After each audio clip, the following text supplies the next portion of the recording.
ചെട്ടികുളങ്ങര ഭരണിനാളിൽ ഉത്സവം കണ്ടു നടക്കുമ്പോൾ എന്നൊരു പാട്ട് കേട്ടിട്ടില്ലേ? ആ ഭരണിനാൾ നടക്കുന്ന ക്ഷേത്രത്തിന് തൊട്ടരികെ ഒരു കടയുണ്ട്. എല്ലാ ദിവസവും അന്നദാന വഴിപാടുള്ള ഈ ക്ഷേത്രത്തിന് തൊട്ടടുത്ത് ഈ ബാവണ്ണൻ്റെ ഒരു ഹോട്ടൽ.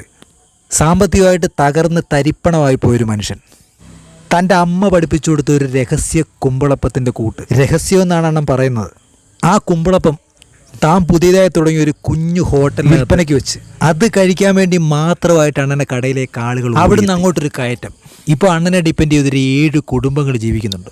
അതുകൂടാതെ ഒരുപാട് വിശക്കുന്ന വയറുകൾക്ക് ആഹാരം ഫ്രീ ആയിട്ട് പോലും കൊടുക്കുന്ന അങ്ങനെ ഒരു കുമ്പളപ്പക്കൂട്ടിൽ നിന്ന് വിജയം കണ്ടെത്തിയ ഒരാൾ, സ്നേഹസമ്പന്നനായ ഒരു മനുഷ്യൻ.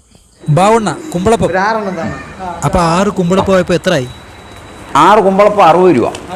അപ്പൊ കുമ്പളപ്പമാണ് അണ്ണന്റെ വെറൈറ്റി ഇവിടുത്തെ. അതിനെക്കുറിച്ച് ഞങ്ങളോട് പറയൂ.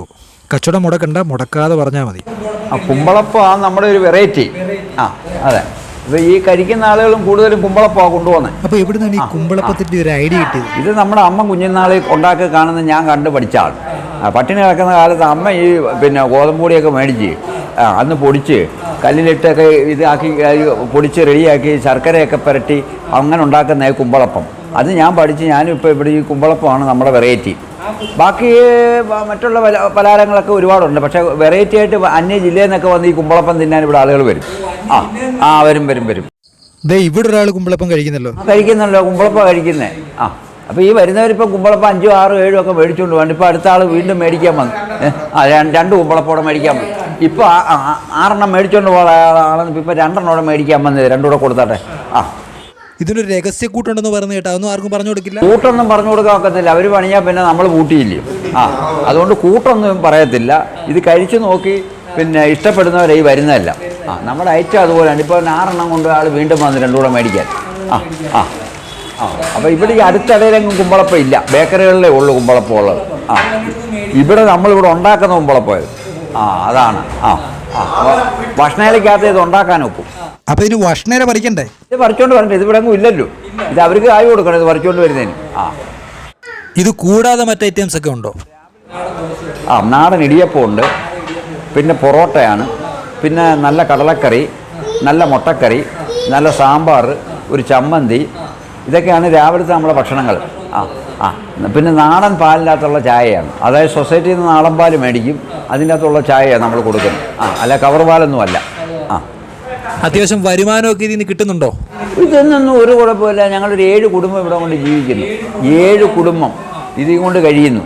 പിന്നെ 2-3 കുടുംബം അല്ലാതെയും ഭക്ഷണങ്ങൾ കൊടുക്കുന്നുണ്ട്. നിത്യം നമ്മൾ 2-3 പേർക്ക് ഭക്ഷണങ്ങൾ ഇവിടുന്ന് കൊടുക്കുന്നുണ്ട് ഫ്രീ ആയിട്ട്. നമ്മളൊരാൾ പിന്നെ പൈസ ഇല്ലാത്ത ഒരാൾ വന്നു കഴിഞ്ഞാൽ അവർക്ക് ഫ്രീയാണ്. പൈസ ഇല്ല, അവർക്ക് ഭക്ഷണം കൊടുത്ത് വയറ് നിറയ്ക്കുക. അതെന്താ അങ്ങനെ ഒരു മനസ്സ്? 11 വയസ്സ് മുതൽ ഈ ഹോട്ടൽ പരിപാടികൾ ചെയ്യാൻ തുടങ്ങിയ ആളാണ്. 11 വയസ്സ് മുതൽ.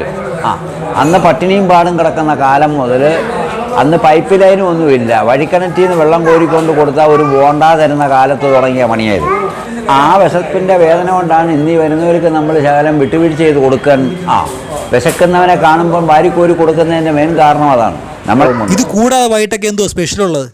ഒരു 50 കിലോ സവാളയുടെ കറി വൈകിട്ട് തീരും. കറി ഒരു ചാക്കെടുത്ത് വെച്ചേക്കോ. ഇത് വൈകിട്ടടുത്തേക്ക് കറിക്ക് വേണ്ടി. കണ്ടോ, 2500 തേങ്ങ ഇറക്കിയിട്ടേക്കുന്നുണ്ട്. ഇത് കൂടുതൽ അവിയലിന് ചേർക്കാൻ. അവിയൽ, തോരൻ, പച്ചടി, പുളിശ്ശേരി, മാമ്പഴ പുളിശ്ശേരി. ഇവിടുത്തെ ഊണൊക്കെ ഉണ്ടോ? ഇതിനായിട്ട് നമ്മൾ വാഴയിലേക്കകത്താണ് ഊണ് കൊടുക്കാറുള്ളത്. അത് നല്ല ഭക്ഷണമായിരിക്കും കൊടുക്കുന്നത്. ഒരാൾ കഴിച്ചാൽ പിന്നെ ഇവിടെ വരണം.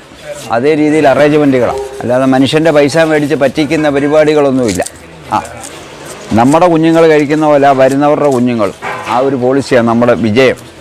ഞാൻ ബിസിനസ്സിൽ തകർന്നു പോയ ആളാണ്. ഞാൻ 91 മുതൽ കച്ചവടം ചെയ്യാൻ തുടങ്ങിയ ആളാണ്.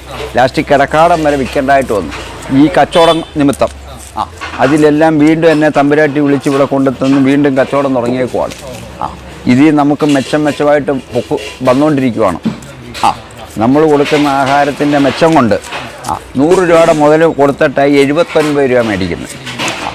അതാണ് നമ്മുടെ വിജയം.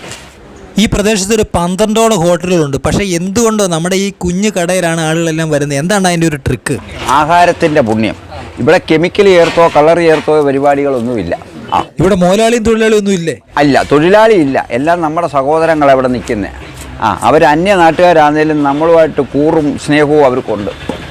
അതാണ് നമ്മുടെ വിജയം. നല്ല ഭക്ഷണം കൊടുക്കുക എന്നതിലുപരി വേറെ എന്താണ് അതിൻ്റെ ഒരു വിജയ ഘടകം? വരുന്ന ആളുകളോടുള്ള ആ സമീപനം കൊണ്ടാണല്ലോ ഇത് വിജയിച്ചത്. ഇല്ലേ വിജയിക്കത്തില്ല.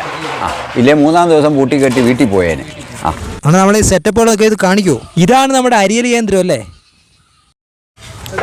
ഇത് ബീഫ് റോസ്റ്റാണ്. ഇതിന് ഭണ്ഡാരി പ്രത്യേകമുണ്ട്. ഭണ്ഡാരി പ്രത്യേകമുണ്ട്.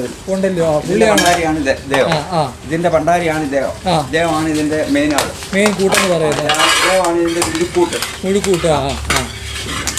ഇതിപ്പോ വൈകിട്ടത്തേക്കുള്ള ഇത് സഹോദരിയാണ്. ഇവരുടെ കൈപുണ്യമുണ്ട്. ഇവരുടെ കൈപുണ്യം പ്രത്യേകമാണ്. ഇവിടെ നമുക്ക് വേറെ അന്യവരാരുമില്ല. സഹോദരിയുണ്ട്, അനിയത്തിയുണ്ട്, പിന്നെ എന്റെ സഹോദരന്മാരാണ് ഈ മേപ്പാളിപ്പുള്ള നമ്മുടെ ഒരു സഹോദരങ്ങളായിട്ടും മക്കളായിട്ടും. പിന്നീട് ചുറ്റുപാടൊക്കെ ഭയങ്കര സപ്പോർട്ടാണല്ലേ? പരിസരത്തുള്ള കടക്കാരെല്ലാം നമ്മുടെ സഹോദരങ്ങളല്ലേ. അതാണ് നമ്മുടെ വിജയം. എന്താ പോരെ, ചായയും കഴിക്കുവാണ് അദ്ദേഹം. അദ്ദേഹത്തിൻ്റെ ഒക്കെ സപ്പോർട്ട് നമുക്കുണ്ട്. അതൊരു കുടുംബം പോലെ. കുടുംബം എന്ന് പറഞ്ഞാൽ നമ്മളുമായിട്ടുള്ള അത്ര ബന്ധവും സ്നേഹങ്ങളുമാണ്. പിന്നെ നമ്മുടെ ആളുകളെല്ലാം ഇങ്ങനെ കാപ്പ് കുടിക്കാൻ വന്നുകൊണ്ടിരിക്കുന്നുണ്ടല്ലേ. നമ്മളുമായിട്ടുള്ള ബന്ധത്തിൻ്റെ പുറത്താണ് ഈ ആളുകളെല്ലാം വരുന്നത്. നമ്മൾ കൊടുക്കുന്ന ഒരു ചായ എന്ന് പറഞ്ഞാൽ ചായ ആയിരിക്കണം. അത് അദ്ദേഹമാണ് ചായ അടിക്കുന്ന മേപ്പാളിയാണ്. അവർ സഹോദരങ്ങളായിട്ടേ കാണാവുള്ളൂ. ഇദ്ദേഹമാണ് നമ്മുടെ പൊറോട്ട അടിക്കുന്ന മാസ്റ്റർ. അപ്പോൾ അവരെല്ലാം നമ്മുടെ സഹോദരങ്ങളാണ്. അതുകൊണ്ടാണ് ഇതിൻ്റെ വിജയം. അവരുടെ ഒത്തൊരുമ കൊണ്ടാണ് നമ്മളിത് മുന്നോട്ട് കൊണ്ടുപോകുന്നത്. ഇത്രേ എനിക്ക് പറയാനുള്ളൂ. അപ്പോൾ ഇനിയും ഒരുപാട് വിശക്കുന്ന വയറുകൾക്ക് അണ്ണന് അന്നം വിളമ്പാൻ ദൈവം അനുഗ്രഹിക്കട്ടെ. സുഹൃത്തുക്കളെ, ബൈ.